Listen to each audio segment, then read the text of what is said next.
Today we will be reading Chapter 4 of Lemonade War. Partnership. Partnership.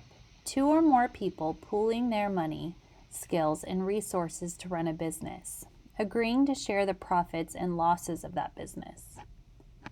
Jesse had been waiting for this moment, the moment when Evan would see their lemonade stand, see the wonderful decorations they had made, see the crowds of people waiting in line, see Megan Moriarty standing by her side. He would see it all and be so impressed. He would think to himself, wow, Jessie is one cool kid. She sure knows how to run a lemonade stand right. And then he'd jog over and say, hey, can I help out? And Jessie would say, sure, we were hoping you'd come over.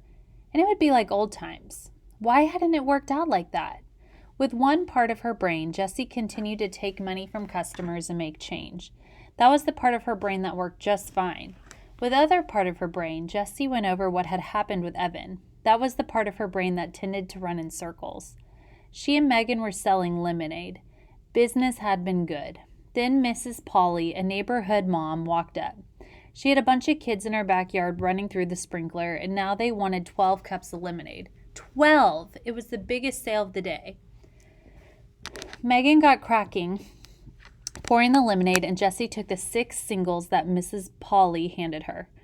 All the kids from Mrs. Polly's backyard were chanting, lemonade, lemonade, lemonade.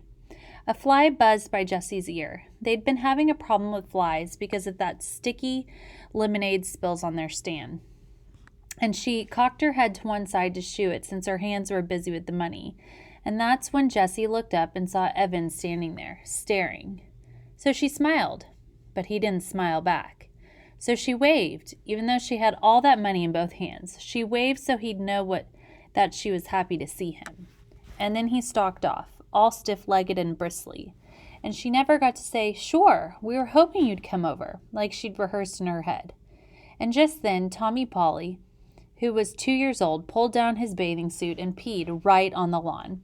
And Megan laughed so hard. Jessie was sure you could hear it all over the neighborhood.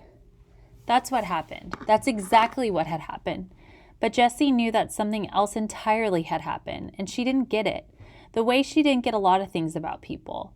All she knew was that the sight of Evan walking away from her for the second time that day, made her feel so sad and alone that she wanted to run home to her room and curl up on her bed with Charlotte's Web. Hey, Madame, cash register, said Megan, nudging her. You're falling behind. Ring 3 for this lady and 1 for this kid here. Jessie turned away from the retreating figure of Evan. That's $1.50, she said to the woman standing in front of her. She took the $5 bill the woman was handing out and made change from her lockbox, focusing all her energy on the part of her brain that worked just fine. It's true that when Evan had first walked out of the garage, Jessie had banged up to her room and tried to think of every way possible that she could make his life a living misery. She thought of telling Mom that Evan was the one who broke the toaster by playing hockey in the house, which is not allowed. She thought of taking back every one of her CDs from his room, even though she knew that would be mean, and she'd have to give it all back. She'd have to give back all his CDs. She'd even thought of putting peanut butter in his shoes.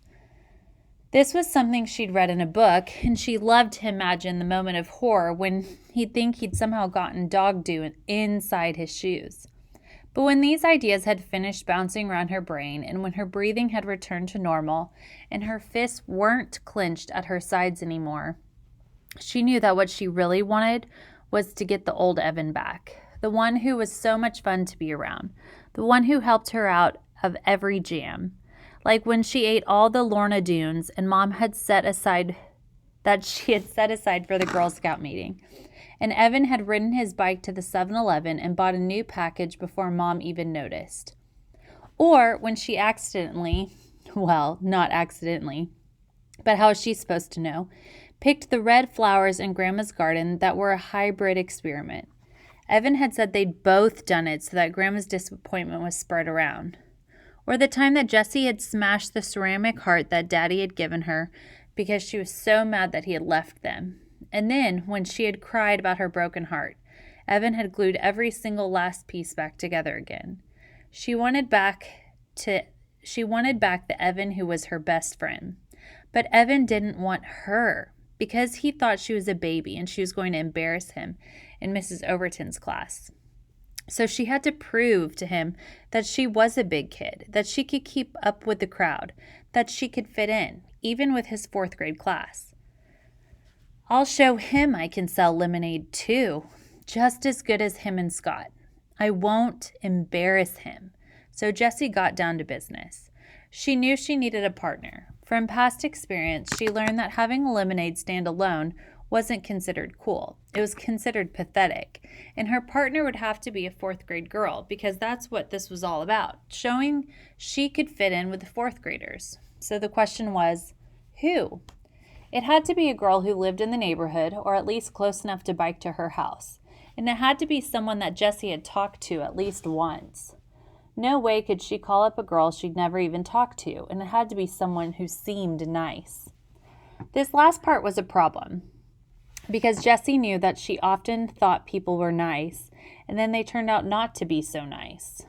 Case in point, those 2nd grade girls. So Jessie decided it had to be someone who Evan thought was nice. Evan knew about these things. He was the one who had explained with his big arm around her shoulder. Jessie, those girls are making fun of you. They are not nice. When Jessie thought about all these different requirements, there was only one obvious answer. Megan Moriarty. She lived less than 3 blocks down the street. Jessie had said hi to her a few times while biking in the neighborhood. And Evan must have thought she was nice because Jessie had found a piece of paper in his trash can with Megan's name written all over it. Why would he cover a page with her name if he didn't think she was a nice person? Jessie went to the kitchen and climbed onto a stool so she could reach the cabinet over the stove. She took down the school phone book and looked through the listings for both of last year's 3rd grade classes. No Megan Moriarty. Duh, Jessie remembered. She moved in halfway through the school year. With a sinking heart, Jessie checked the town phone book. No Moriarty family listed on Damon Road. Okay, said Jessie, slapping the phone book shut and putting it back to the cabinet over the stove. Time for plan B. Jessie went to the hall closet and got out her backpack, which had been hanging there, empty, since the last day of school. Inside, she put 3 cans of frozen lemonade from the freezer and her lockbox full of change. She put the $10 bill, still paperclipped to last year's birthday card from her grandmother, in her top desk drawer. Then she went to the garage, strapped on her helmet, and rode off on her bike. As she left the driveway, she could see Evan and Scott's lemonade stand on the corner, but she was careful not to make eye contact. She didn't want to talk to Evan until she was ready to. Ta-da! Impress him. Her heart leaped when she imagined him ditching Scott to be with her. Megan's house is so close that Jessie got there in less than 30 seconds. And less than 30 seconds wasn't nearly long enough for her plan what she was going to say. So she rode back and forth in front of the house about 15 times, trying to pick the right words. "What are you doing?" a voice shouted from the upstairs window. Jessie slammed on her foot brakes and looked up. Megan was staring down at her. She looked huge. Her voice did not sound nice. "Riding my bike," said Jessie. "But why are you riding your bike back and forth?" asked Megan impatiently. "In front of my house." "I don't know," said Jessie. "You want to play?" "Who are you?" asked Megan. "Jessie," said Jessie, pointing down the street toward her house. "Evan's little sister?" asked Megan. Jessie felt like a deflated balloon. "Yeah." "Oh," said Megan. "I couldn't tell 'cause the helmet." Jessie took off her helmet. "So, you wanna?" she asked. There was a long pause. "Where's Evan?" asked Megan. "He's out somewhere with a friend," said Jessie. "Oh," said Megan. Jessie looked down at the ground. "People tell you things," Evan had told her once, "with their hands and their faces and the way they stand. It's not just what they say. You gotta pay attention, Jess. You gotta watch for the things they're saying, not with their words." Jessie looked back up. It was hard to see Megan at all. She was so far up and behind the window screen. Jessie sucked in her breath. "Do you want to do something?" Another long pause. Jessie started counting in her head.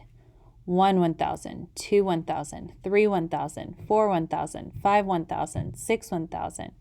Sure, said Megan. Then her head disappeared from the window. A minute later, Megan was at the front door. Hey, she said, opening the screen. Jessie raised her hand in something that was halfway between a wave and salute as she walked in. Her sweaty bangs stuck to her forehead where the helmet had mashed them down. She was so nervous about saying something stupid. She didn't say anything at all. Megan leaned against the banister of the stairs and crossed her arms. So, said Jessie. She stared at Megan, who was fiddling with the 7 or 8 band bracelets on her arm. Jessie counted 2 Livestrongs, 1 Red Sox World Champs, 1 March of Dimes, and 1 Race for the Cure. What's that one? She asked, pointing to a band bracelet with tiger stripes. Megan stretched off her wrist and gave it to Jessie. It's for the Animal Rescue League.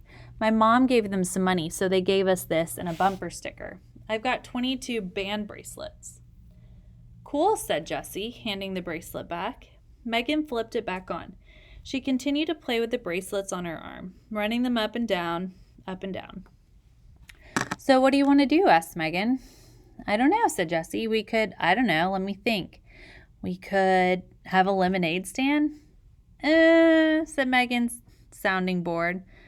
Oh, it'll be fun. Come on. We don't have any lemonade, said Megan. I've got 3 cans, said Jessie. She slipped the backpack off her back and dumped out the 3 cans of frozen lemonade. Her lockbox came rattling out, too. What's that? Asked Megan. My lockbox, said Jessie. We can use it to make change. She felt her face getting red. Maybe 4th graders weren't supposed to have lockboxes. How much money you got? Asked Megan. You mean in change or in all? Megan pointed to the lockbox. How much is in there? $4.42. 14 quarters, 5 dimes, 3 nickels, and 27 pennies. And 27 pennies. Jessie didn't say anything about the $10 she left at home. Both of Megan's eyebrows shot up. Exactly? She asked. What do those eyebrows mean? Jessie wondered in panic. Why was Megan smiling at her?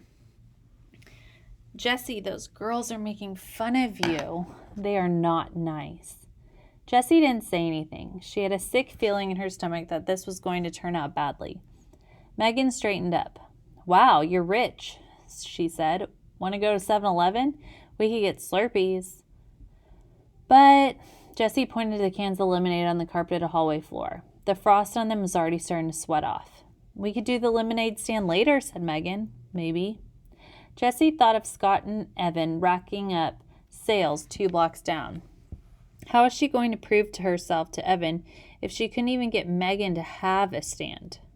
How about the lemonade stand first, said Jessie, and then Slurpees with our earnings. I bet we'd have enough for chips and gum. You think? Said Megan. I know, said Jessie. Look, she held up a can of lemonade. It says right on the can, yield 64 ounces. So we get 8 cups from each can and sell each cup for $1/2. So that's $4. And then there's 3 cans. So that's $12 altogether, right? The numbers flashed in Jessie's brain so fast. She didn't even need to think about what she was multiplying and dividing and adding. It just made sense. Hey, how old are you? Megan asked, looking at her sideways. 8, said Jessie, but I'll be 9 next month. Megan shook her head. That math doesn't sound right. No way can we make $12 from just 3 little cans. Yaha, said Jessie. I'll show you. Do you have a piece of paper? Jessie started to draw pictures. She knew that other kids could see the numbers the way she did. They couldn't see numbers the way she did. They needed the pictures to make sense of the math. Look, she said, here are 3 pitchers of lemonade, because we've got 3 cans of lemonade, and each pitcher's got 64 ounces in it. Now, when we pour a cup of lemonade, we'll pour 8 ounces, because that's how much a cup holds. You don't want to pour less than that, or people will say you're being a cheapskate. So each pitcher is going to give us 8 cups, because 8 times 8 equals 64, right? Now we'll sell each cup for 50 cents. That's a fair price. That means that every time we sell 2 cups, we make $1, right? Because 50 cents plus 50 cents equals $1. So look, I'll circle the cups by 2s, And that's how many dollars we make. Count them. Megan counted the circled pair of cups. 10, 11, 12. That's how much money we'll make, said Jessie, if we sell the lemonade and if we do the lemonade stand. Wow, said Megan. You're really good at math. She puffed her cheeks out like a bullfrog and thought for a minute. Then she popped both cheeks with her hands and said, Whatever, let's do the lemonade thing. Jessie felt soaked in relief. Maybe this was going to work after all. An hour later, Jessie and Megan had transformed the little wooden puppet theater in Megan's basement into the hottest new lemonade stand on the block. The stand was decorated with tissue paper flowers, cut-out butterflies, and glittery hearts. It was a showstopper, and boy, did people notice it.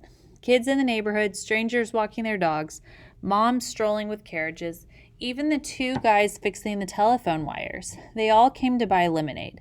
And just when Jessie and Megan were on the verge of running out, Mrs. Moriarty went to the store and bought 3 more cans, free of charge. So when Mrs. Polly asked for 12 cups at exactly the moment that Evan rounded the curve and saw her lemonade stand, Jessie felt like she just scored 100 on a test and gotten 5 points for extra credit.